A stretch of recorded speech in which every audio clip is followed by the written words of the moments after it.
त्याची लक्षवेधी आहे। मी जेव्हा नगर विकास मंत्री होतो त्या गृहनिर्माण मंत्री आपले जितेंद्र आव्हाड होते आणि मला आठवतंय की नगर विकास विभागाच्या माध्यमातून किंवा गृहनिर्माण आपल्या खात्याच्या माध्यमातून जे या माडाच्या ज्या अति धोकादायक जुन्या मोडकळीस आलेल्या इमारती आहेत, या इमारतींचे उपकर प्राप्त इमारती आहेत, त्यांचा पुनर्विकास जलद गतीने झाला पाहिजे किंवा दुरुस्ती जलद गतीने झाली पाहिजे।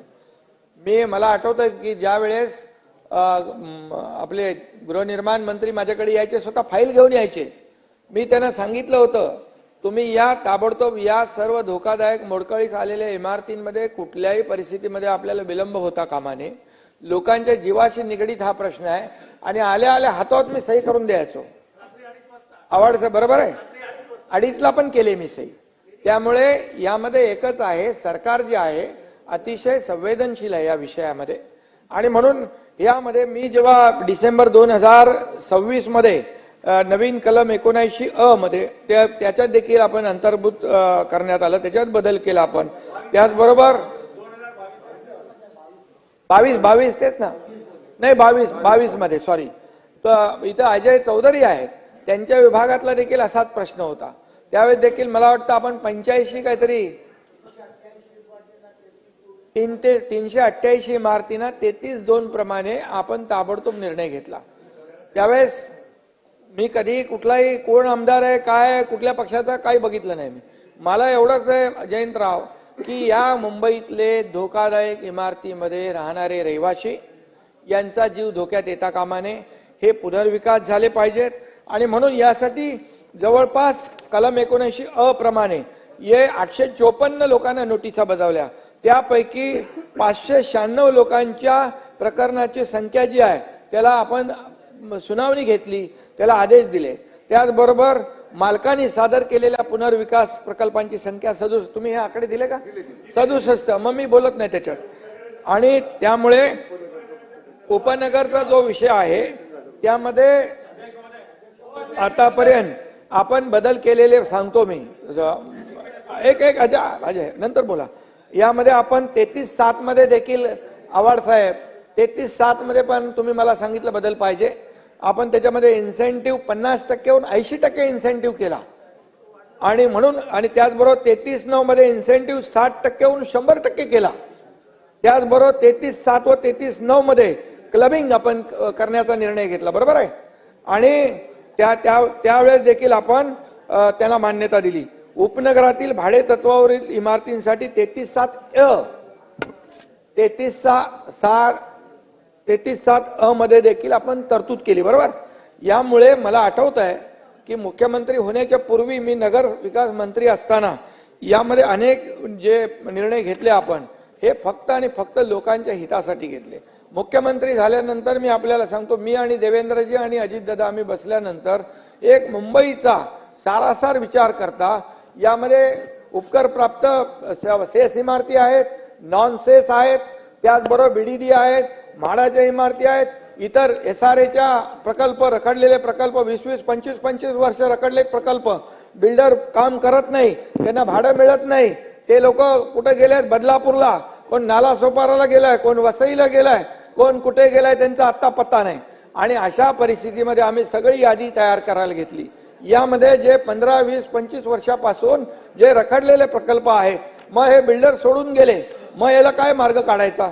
मग आम्ही असं ठरवलं जयंतराव, म्हाडा आणि SRA तर आहेच, पण MMRDA, BMC, CIDCO, MSRDC, Mahapreet या सगळ्या संस्थांना एकत्र करून आम्ही ठरवलं तुम्ही 2 प्रकल्प घ्या, हे रखडलेले प्रकल्प तुम्ही पुढे करा, यांना भाडं द्या। आणि याचं एक उदाहरण आपल्याला सांगतो, चेंबूरमध्ये आपलं रमाबाई आंबेडकर नगर 17,000 घरांचा प्रकल्प आहे।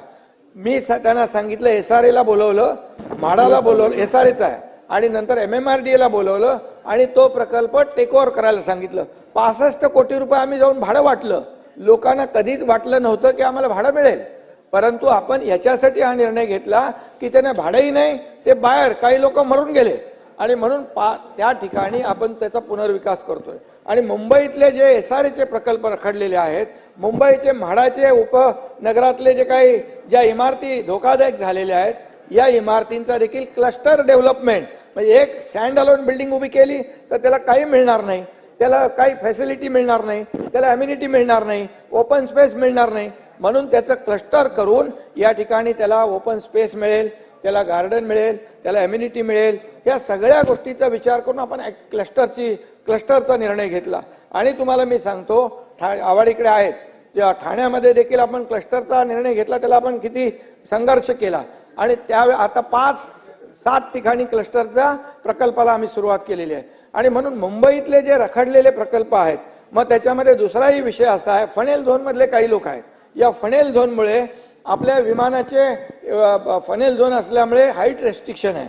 हाईट रेस्ट्रिक्शन असल्यामुळे त्यांना तिथं आपल्याला उंची वाढवता येत नाही.